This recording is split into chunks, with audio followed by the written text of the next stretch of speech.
Sunday Night Production. Aujourd'hui, nous allons nous intéresser à la nutrition liquide en course à pied, plébiscitée par les uns comme étant une véritable innovation pour l'alimentation sportive et décriée par les autres comme étant en rupture avec la notion de plaisir et notre culture alimentaire. La nutrition liquide ne laisse personne indifférent. Mais quels sont ses avantages et inconvénients pour les coureurs ? C'est ce que nous allons voir aujourd'hui. C'est parti. La nutrition joue un rôle essentiel en endurance. De la gestion des ressources énergétiques au ravitaillement, en passant par la phase cruciale de la récupération, les coureurs ont accès à une multitude de produits et d'innovations. Mais comment savoir ce qui est réellement efficace et adapté à nos besoins individuels ? Chaque vendredi du 7 au 28 juillet, NAC et dans la tête d'un coureur vous aide à améliorer vos stratégies nutritionnelles en vous fournissant des informations claires et facilement applicables. Bonne écoute! Bienvenue dans la capsule énergie. Chaque vendredi du 7 au 28 juillet, on va s'intéresser au ravitaillement en endurance. Grâce à notre expert, vous allez tout savoir sur les liens entre l'alimentation, l'endurance et la performance afin de maîtriser les meilleures stratégies de ravitaillement. Et pour nous aider à tout savoir sur les ravitaux, j'ai le plaisir d'accueillir Grégoire Guillot, ingénieur en industrie alimentaire et directeur produit innovation au sein de la marque de nutrition sportive NAC. Salut Greg, comment est-ce que ça va aujourd'hui ? Salut Guillaume, écoute, ça va super, ravi d'être avec toi aujourd'hui. Plaisir partagé, surtout pour parler d'un sujet moi qui m'intéresse, parce que c'est vrai que quand on parle de nutrition liquide, moi à titre personnel, je pense immédiatement à ce qu'on appelle aujourd'hui la smart food. Tu sais, c'est un peu toutes ces nouvelles startups comme Feed, UL ou encore SoShape qui proposent, alors en tout cas selon eux, des repas complets en poudre et très faciles à consommer. Alors je sais que quelques coureurs élites, ils l'avouent pas tous, mais en tout cas certains ont recours à ce type de produit, alors plus ou moins régulièrement, à l'image par exemple de Pascal Martino-Lagarde, je crois même qu'il a été ambassadeur pour une de ces marques de smart food. Mais voilà, cette alternative au repas, on va dire, ou au ravitaillement traditionnel, fait un peu débat, surtout en France, pays de la gastronomie. On ne peut pas dire que ce soit très ancré dans notre culture de s'alimenter finalement sous forme liquide, contrairement peut-être à d'autres pays qui sont plus matures. Je pense notamment aux pays anglo-saxons qui n'ont peut-être pas forcément la même culture culinaire que nous. Du coup, selon toi, est-ce que les Français et les athlètes français ont peut-être raison de se méfier de la nutrition liquide ? Parce qu'elle fait un peu peur. Se méfier de la nutrition liquide. Alors oui, c'est un grand débat. Déjà, en fait, faut pas se méfier de la nutrition liquide. Faut se méfier et pas se méfier en même temps de l'industrie alimentaire en général, en fait, parce que ce soit de la nutrition liquide, la nutrition solide, on peut avoir tendance, en fonction de notre parcours et de nos connaissances, à se dire, moi, je veux pas d'aliments transformés ou de choses comme ça.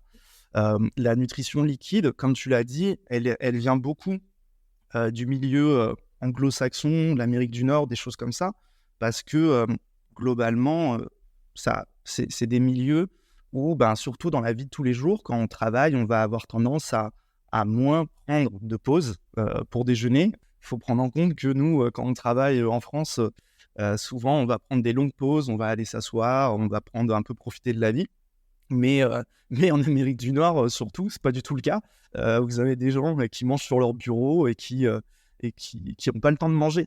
Et donc, en fait, la nutrition liquide, comme tu l'as dit, les feeds et toutes ces marques-là, c'est une réponse, en fait, à ça. C'est une réponse à la praticité, initialement, parce que ça permet d'avoir, entre guillemets, un repas entier et complet, ou en tout cas tous les nutriments qui sont dans un repas entier et complet sous un format liquide.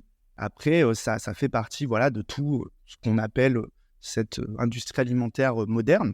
Mais il faut prendre en compte que ce n'est pas si nouveau que ça, parce que, par exemple, dans les hôpitaux ou dans tous les établissements de santé, ça existe depuis très longtemps, parce qu'il y a des gens qui, parfois, ont des problèmes pour mâcher ou des choses comme ça, et en fait, ne peuvent que manger d'un point de vue liquide, et donc on est obligé de leur apporter quelque chose de complet, mais sous un format liquide. Donc, il ne faut pas croire que c'est complètement nouveau. C'est complètement nouveau la façon dont c'est marketé aujourd'hui. Mais en fait, ce type de nutrition-là a amené quelque chose de complet sous un format un peu soupe ou smoothie, ou même bar, parce que par exemple, d'un point de vue remplacement de repas, c'est des choses qui se font quand même depuis quelques temps maintenant. D'ailleurs, on est tous déjà passés par la nutrition liquide. Tous les humains sur Terre y sont déjà passés. Et oui. Quand on est enfant, quand on est bébé, généralement, on commence par ce type de nutrition. Alors, évidemment, il y a la smart food, plus pour des repas, on va dire, traditionnels, voilà, pour remplacer, pour substituer un repas parce qu'on veut gagner du temps et un côté aussi pratique et complet. Mais aussi, le monde du sport s'intéresse de plus en plus. Alors, c'est un peu différent, quoique pas forcément vraiment, mais il y a maintenant voilà, notamment sur format tray, toute une gamme qui se développe autour de la nutrition liquide. Est-ce que tu peux nous expliquer un peu plus son concept et son rôle justement dans les sports d'endurance, dans la performance et peut-être en quoi elle se différencie de la nourriture standard qu'on peut trouver avec les marques que j'ai citées tout à l'heure? Oui, bien sûr. Donc la nutrition liquide, en fait, si on prend vraiment le côté course et trail, elle vient d'un concept assez basique. C'est-à-dire qu'on prend, on est venu d'un constat, c'est-à-dire que surtout sur une course où ça va vite, ou alors sur une course un peu long terme, un peu de longue durée, on va avoir des problèmes pour manger ou des choses comme ça. Et donc, en fait, on s'est posé la question d'un point de vue nutrition, qu'est-ce qu'il y a dans ce qu'on mange d'habitude quand on court, que ce soit dans le solide, dans les gels et tout ça, on va avoir des glucides, on va avoir des électrolytes, on va avoir des protéines, on va avoir plein de choses comme ça. Donc, en fait, on regarde le côté nutrition et on se dit, OK, est-ce que on peut, entre guillemets, refaire une barre, refaire un gel, mais d'un point de vue liquide, ou d'un point de vue poudre plutôt, qui va se diluer dans de l'eau, donc pour faire une boisson. Et du coup, cette boisson-là, parce que de toute façon, quand on court, on boit déjà de l'eau. Et on nous dit qu'il faut boire de l'eau, parce que sinon, on va avoir des problèmes d'hydratation. Donc, cette eau qu'on boit, est-ce qu'on ne peut pas faire d'une pierre deux coups et lui rajouter des choses pour qu'elle soit, entre guillemets, énergétique. Donc aujourd'hui, ce qu'on trouve sur le marché, pendant très longtemps, quand on a couru, en fait, la nutrition liquide, elle a beaucoup évolué. Au début, on buvait de l'eau. Après, on buvait de l'eau dans laquelle on jetait des pastilles de sel parce qu'on disait qu'il fallait des électrolytes. Après, on a rajouté du sucre dans cette eau parce qu'on nous a dit qu'il fallait boire, mais aussi qu'il fallait prendre beaucoup de glucides, et qu'on en avait marre de manger des gels. Et puis, donc, du coup, on a rajouté des glucides dans cette eau.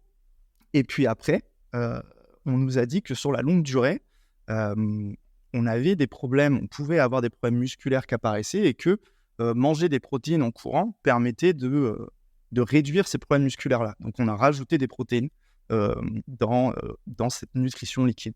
Donc, aujourd'hui, c'est pour ça que sur le marché, faut bien faire attention aux produits qu'on va trouver d'un point de vue nutrition liquide pour la course, parce que, comme je viens de le décrire, ils ne sont pas tous pareils, ils ne sont pas tous complets de la même façon.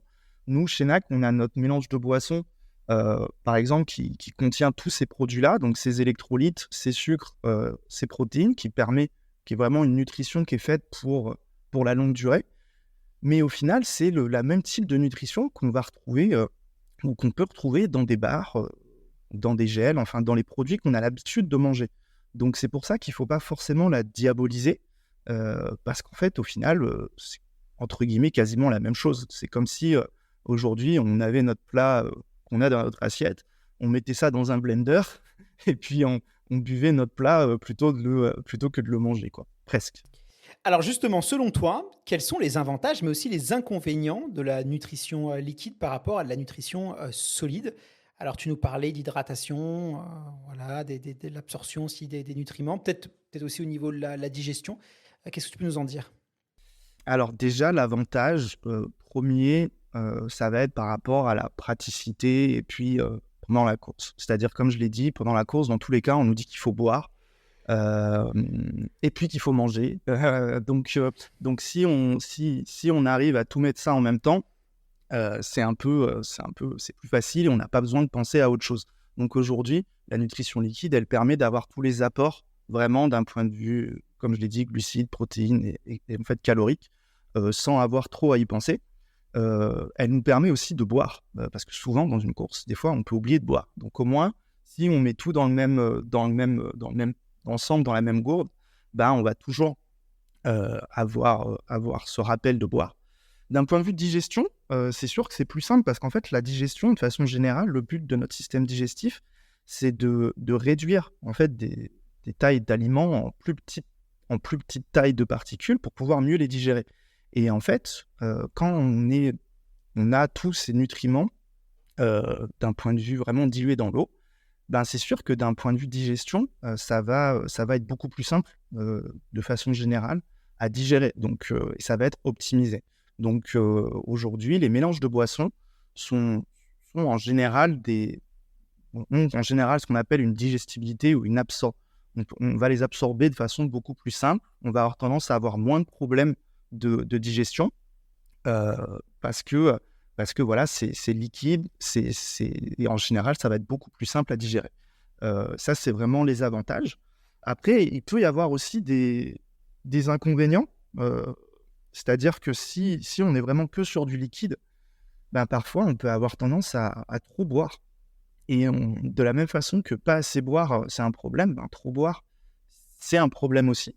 Où on va avoir on peut avoir des problèmes d'hyponatrémie, donc de taux de sodium qui vont être trop bas dans le sang, de choses comme ça, trop diluées. Donc ça, c'est l'inconvénient aussi, bien faire attention de ne pas trop boire sur ce type de produit. Euh, et puis l'autre problème, c'est que parfois, c'est sûr que, tu l'as un peu dit, la France, pays de la gastronomie, où on aime bien manger et tout, c'est vrai que parfois la nutrition liquide peut amener moins de plaisir quand on mange. Quand on mange pendant une course. Donc, ça reste quand même des produits qui sont faits pour des produits performance plutôt que vraiment plaisir gastronomique incroyable, même s'il y a quand même certaines marques qui font des produits qui goûtent bon. Alors, justement, tu nous as précisé qu'il existait différents types de produits de nutrition liquide qui sont disponibles sur le marché. Lesquels, selon toi, sont les plus peut-être intéressantes pour les coureurs d'endurance? Si tu peux voilà, nous aider peut-être à les choisir. Oui, et d'ailleurs, c'est pour ça que ça peut être des fois compliqué à s'y retrouver. C'est aussi l'un des inconvénients de cette nutrition liquide, c'est que des fois, ben, il y en a qui vont avoir des électrolytes, d'autres du sucre, d'autres des protéines, et parfois ça va être un peu compliqué à les discerner. Globalement, ceux qui sont intéressants, comme je l'ai dit, c'est ceux qui vont être adaptés, donc pendant la course, c'est ceux qui vont être adaptés à notre course à nous. Donc sur une moyenne ou longue distance, on va vraiment avoir tendance à vouloir aller sur des choses complètes, donc avec des électrolytes, des glucides et des protéines. Donc bien faire attention en termes de nutrition, que les apports en termes de glucides et tout sont là où on veut être, parce que pareil, il y a une grosse gamme de diversité dans la nutrition, surtout sur la nutrition liquide. Donc les produits qui ont vraiment tous ces nutriments-là vont être très intéressants et vont nous permettre d'avoir tous les besoins, vraiment de remplir nos besoins de nutritifs pendant une course. Après, sur les plus courtes distances, aller plus peut-être parfois la protéine n'est pas forcément nécessaire. Après, ça dépend, c'est toujours une bonne chose à avoir, mais si pour une raison, pour des allergies, on se dit moi je peux pas trop avoir ce type de protéines pendant une course de 20 km, ben ça c'est pas forcément nécessaire. Ça c'est pour tout ce qui est les boissons vraiment énergétiques, je dirais. Et puis après, il va y avoir en termes de nutrition liquide, des boissons qu'on peut prendre avant ou après une course. Donc, il y a des boissons qu'on peut prendre avant une course pour soit se préparer musculairement, donc des boissons qui vont être riches en protéines, pour être sûr qu'on a vraiment les bonnes doses de protéines et qu'on musculairement on est prêt, ou alors vraiment qui vont être hautes en glucides pour faire notre surcharge glucidique et pour avoir nos réserves de glycogène au maximum avant une course.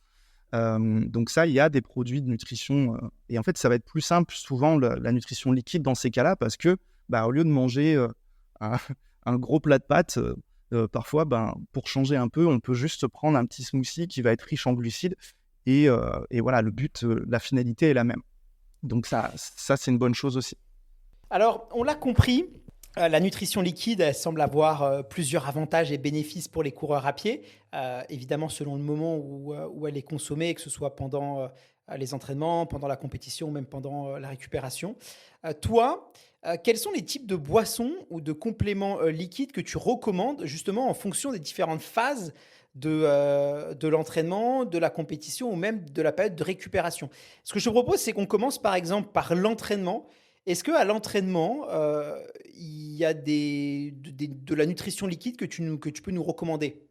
Oui, c'est sûr qu'en fait, la nutrition liquide, à l'entraînement, ben, comme on le dit toujours, c'est quasiment, souvent ça va être on va essayer d'aller sur la même qu'on va aller en course, en fait. Parce que comme je l'ai dit, il faut entraîner son estomac. Donc pendant un entraînement, des fois, même si bien entendu on n'a pas besoin de boire par exemple, des mélanges de boissons, comme ceux de NAC qui vont être hauts en calories, hem et ben, en fait, il faut les boire. Pour déjà, voir que, d'un point de vue goût en bouche, bah, c'est sûr qu'on boit de l'eau, mais c'est de l'eau qui a du goût. Donc déjà s'habituer à ça et puis habituer en fait sa digestion, pendant l'entraînement et pendant une course. Et quand on dit pendant l'entraînement, ça va être, sur du plat, sur de la montée, sur de la descente. Quand il fait chaud, quand il fait froid, parce que c'est pas du tout la même chose. Donc bien tester ça. En termes de nutrition liquide, par exemple, quand on sait qu'on va faire une course qui va être très, très chaude, ben, parfois, on va avoir besoin de plus boire. Donc des fois, on va faire le choix d'avoir plus de flasques d'eau sur soi et donc il faut arriver aussi à voir comment est-ce qu'on va répartir, ces boissons énergétiques, pendant l'entraînement. Donc ça, c'est très important et aussi, ben, alors autour de l'entraînement, comme je l'ai dit, heu parfois, en fait, surtout sur les longues distances, on a tendance à sous-estimer l'apport de protéines et l'apport de protéines, c'est quand même des choses, quand on n'a pas l'habitude, ça peut être compliqué à digérer pendant une course.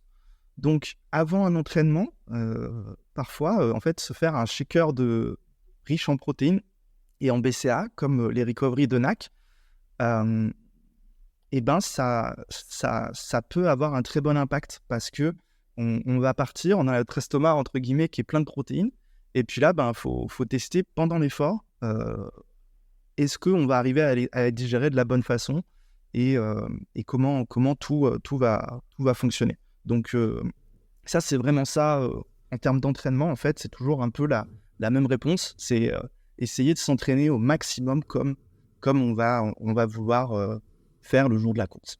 Est-ce que justement, pendant la période de compétition, il y a des produits ou une nutrition liquide quand on est au cœur de l'effort qu'on doit privilégier? Alors, la base, quand on est au cœur de l'effort, ça va être une nutrition liquide qui apporte, ben, surtout des glucides, et un bon taux de glucides parce que, on sait tous que les glucides, c'est vraiment le carburant principal de notre corps. Donc arriver à avoir le bon taux de glucides, le bon taux d'électrolytes aussi, parce que souvent les gens ont tendance à sous-estimer ça. Hem, les électrolytes, c'est un peu les ouvriers un peu du corps, donc ça va les électrolytes vont permettre à favoriser les échanges et l'absorption des glucides et tous nos nutriments à travers le corps et faire en sorte que tout fonctionne bien. Donc des fois, même si on a la bonne nutrition, en termes de sucre, de glucides, de protéines, mais on a vraiment des manques d'électrolytes et ben, les choses peuvent parfois ne pas se passer comme on pense qu'elles vont se passer. Donc ne pas sous-estimer les électrolytes, ne pas sous-estimer les glucides et comme on l'a dit en compétition, hem, en fonction de la durée, quand on est sur du moyen ou du long terme, de plus en plus, ne pas sous-estimer les protéines. Parce qu'on a vu et des études prouvent que le fait d'ingérer des protéines en synergie avec des glucides fait qu'on a tendance à moins aller chercher dans nos réserves de glycogène.